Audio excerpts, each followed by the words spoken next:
Allegation totally ही मतलब कोई prove नहीं कर सका।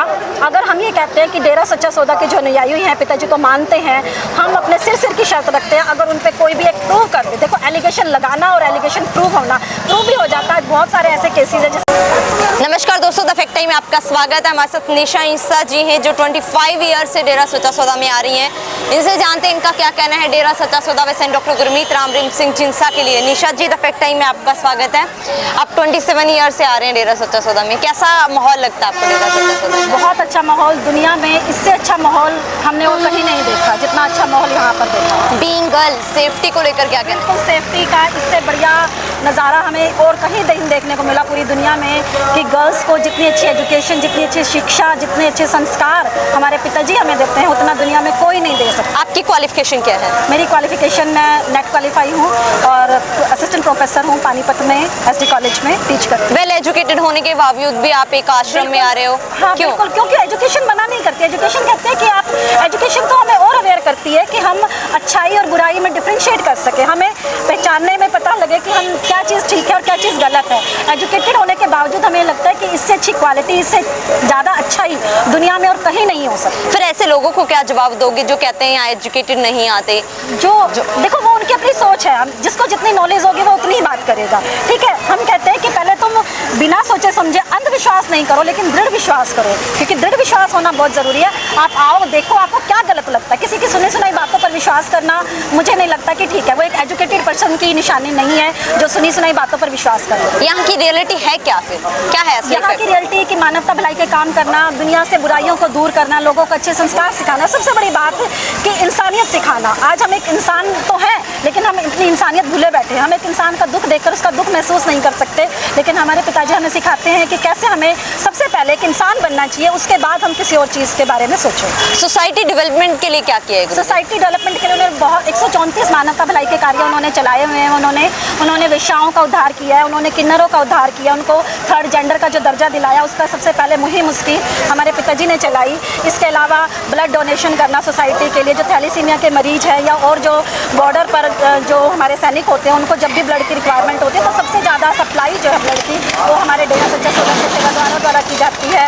और भी मतलब जहाँ कहीं भी सच सेवा की ज़रूरत होती है, जहाँ कहीं भी हेल्प की ज़रूरत होती है, तो हमारे जो सेवादार भाई हैं वो सबसे पहले वहाँ पहुँचकर लोगों की सेवा करते हैं और निस्वार्थ भावना से करते हैं। उनका कोई स्वार्थ नहीं होता, उनको किसी पैसे की या किसी चीज़ की चाह नहीं होती, क्योंकि आज के टाइम में लोग जो सेवा करते हैं वो पैसे की चाह में करते हैं, या फिर for the sake of name, कि उनको गुडविल चाहिए, उनको नेम चाहिए या उनको पैसा चाहिए, फेमस होना, इस चाह में करते हैं। लेकिन हमारे जो सेवादार भाई हैं उनको किसी चीज़ की चाह नहीं होती, वो सिर्फ एक इंसानियत के जज्बे से ही सेवा करते हैं। कंट्री को डेवलप करने के लिए, आगे लेके जाने के लिए गुरुजी का कंट्रीब्यूशन?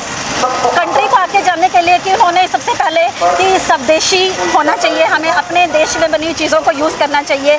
किसानों का हक दिलाने के लिए आज जो किसान, पंजाब के किसान दिल्ली बॉर्डर पर बैठे हैं, इतना आंदोलन कर रहे हैं, तो उसके लिए हमारे पिताजी ने तो बहुत पहले कह दिया था कि किसानों को उनका हक मिलना चाहिए। जो भी उनके साथ गलत हो रहा है या अन्याय हो रहा है, जो मीडिएटर्स हैं जो बीच में उनको डेवलप नहीं होने दे रहे, एक नारा है जय जवान जय किसान, लेकिन उसमें जो है कि जय जवान और जय किसान, यानी देश में कि जो जवान है बॉर्डर पर वो देश की रक्षा के लिए है, या फिर जो किसान है इतनी गर्मी में वो अपना खून पसीना बहाकर लोगों के लिए सेवा करते हैं, तो किसानों को उनका हक मिलना चाहिए। और इसके लिए हमारे पिताजी ने बहुत पहले ही आवाज़ उठाई। मैम, अब देखा जाए 3-4 साल होने वाले हैं, अब वो सोसाइटी में नहीं है, क्या इम्पैक्ट पड़ रहा है अब सोसाइटी के ऊपर? सोसाइटी पर देखिए, जो मानने वाले हैं दृढ़ विश्वास है। आज भी देखिए, आज भी सच्चा सौदा में उतनी भीड़ है। हम लोग आज भी आ रहे हैं, हम लोग अब भी 3-4 दिन के लिए आए हैं। इवन मतलब मेरी फैमिली में बहुत लोग नहीं मानते इस चीज़ को, लेकिन फिर भी उनको पता है कि अगर मैं डिस्टर्ब हूँ तो मुझको यहाँ आकर शांति मिलेगी, तो इसलिए उन्होंने मुझे अलाउ किया कि आप वहाँ जाइए और अपना ट्रीटमेंट कीजिए एक तरीके से। मतलब माइंड को जो पीस मिलता है वो सबसे ज़्यादा यहीं पर मिलता है, सेटिस्फेक्शन नीड है उनकी गुरुजी, बिल्कुल नीड है। उनके बिना हमें नहीं लगता कि दुनिया में जो इतना ज़्यादा करप्शन है, इतना ज़्यादा, मतलब सबसे ज़्यादा तो इंसानियत की ज़रूरत है, और इंसानियत को पूरा करने के लिए या उसके लिए तो उनकी ही सबसे ज़्यादा ज़रूरत है। उनके बिना मुझे नहीं लगता कि कोई भी और ये काम पूरा करेगा। मैम, आपने जो फैक्ट्स रखे हैं वो अलग हैं, जो मीडिया में दिखाया जा रहा था सूत्रों के हवाले से। देखिए, मीडिया में क्या दिखाया जा रहा है, हम पहली बात उन चीज़ों को देखते ही नहीं। दूसरी बात कि अगर हम कंपेयर करें, हमारे गुरुजी भगवान हैं। अगर हम बात करें कि भगवान कृष्ण जो आए, आज लोग, उस टाइम में लोगों ने उनको भगवान नहीं माना, श्री राम जी को भगवान नहीं माना, लेकिन आज लोग उनको भगवान मान रहे हैं। क्यों? क्योंकि उनको बाद में असलियत का एहसास हुआ। तो हम भी यही कहते हैं कि हमारे गुरु जी को भी लोग बाद में भगवान मानेंगे जब उन्हें असलियत का एहसास होगा। अगर ऐसी बात होती तो श्री कृष्ण जी ने तो खुद जेल में जन्म लिया था। अगर श्री राम जी भगवान थे, लोग ये कहते हैं कि अगर वो भगवान है तो वो जेल में क्यों जा रहे हैं, क्यों नहीं वो अपने आप को रोक सके। तो श्री राम जी भी भगवान थे, आज लोग उनको मानते हैं, लेकिन वो भी तो 14 साल के लिए वनवास में गए, एक मिशन के तहत उन्होंने धरती पर जन्म लिया। श्री कृष्ण जी भी आए, उन्होंने भी एक मिशन के तहत धरती पर जन्म लिया। तो इसी तरह हमें भी पता है कि हमारे गुरुजी मानवता उद्धार के लिए, मानवता की भलाई के लिए धरती पर आए हैं। उनका एक मिशन है और वो इस मिशन को पूरा करने के लिए गए हैं और होप सो कि वो बहुत जल्दी ही वापस आए। जो भी एलिगेशंस लगाए जा रहे हैं उनके बारे में आप पब्लिक को क्या वो बताएं? एलिगेशन टोटली ही मतलब कोई प्रूव नहीं कर सका। अगर हम ये कहते हैं कि डेरा सच्चा सौदा के जो अनुयायी हैं, पिताजी को मानते हैं, हम अपने सिर की शर्त रखते हैं, अगर उन पे कोई भी एक प्रूव कर दे। देखो, एलिगेशन लगाना और एलिगेशन प्रूव होना, प्रूव भी हो जाता है। बहुत सारे ऐसे केसेस हैं, जैसे आरुषि हत्याकांड हुआ तो उसमें भी उनको 9-10 साल के बाद उनको बरी किया गया, तो आज क्या उसकी भरपाई हो सकती है? तो ऐसे ही हमें कहते हैं कि एक गुमनाम चिट्ठी के आधार पर जो पिताजी को सजा दी गई वो टोटली ही गलत है। इसमें पूरा पॉलिटिक्स का खेल है, ऐसा कुछ भी नहीं है। हम लोग बिल्कुल नहीं मानते इस चीज़ को और ये गलत है और ये टाइम आने पर प्रूव होगा, सबको पता भी चल जाएगा। आप जैसे बता रहे हैं उनकी नीड है सोसाइटी को, मान लीजिए अब संत जिस सोसाइटी में आ जाते हैं तो क्या बदलाव होगा?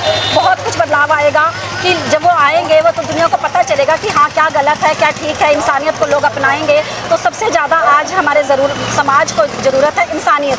सबसे पहले इंसानियत का होना ज़रूरी है, उसके बाद बाकी चीज़ों का होना ज़रूरी है।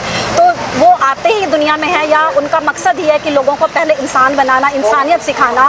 तो जब वो दुनिया में आएंगे, लोगों को इंसानियत सिखाएंगे तो लोगों को अपने आप महसूस होगा कि हाँ उनकी ज़रूरत है। Thank you so much ma'am हमारे साथ जुड़ने के लिए। दोस्तों, ये वो फैक्ट हैं जो आपने सूत्रों के हवाले से नहीं देखे होंगे। लगातार पब्लिक चीख कर बता रही है, वेल एजुकेटेड लड़कियां हमारे साथ जुड़ रही हैं। प्रोफेसर हमारे साथ थे अभी, जिनका कहना है कि झूठा बदनाम किया गया है सेंट डॉक्टर गुरमीत राम रहीम सिंह चिंसा को।